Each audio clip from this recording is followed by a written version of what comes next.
South America, but I guess he really loves to stay here in the Philippines, right? Yes. Yes, alright. Well, I guess we're all set and ready. Now, Jumbo Buddy, take a good look at the picture. Let's see if you can spell the horse word correctly. Let's have the first letter, buddy. First letter, he picks up the letter H. Good bird. Second letter, he picks up the letter O. Now for the third one.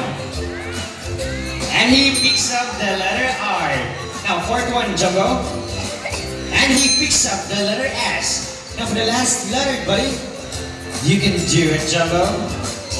And he picks up the letter E. So horse word spells as H-O-R-S-E. So everyone, is it correct? Alright, so this kind of behavior showcases intelligence, curiosity, social nature, and how quickly they can learn. In fact, macaws are often compared to a 4-year-old children because of how they think and act. And well, I guess, the spelling test was a very easy test for Jumbo, so let's make it more challenging.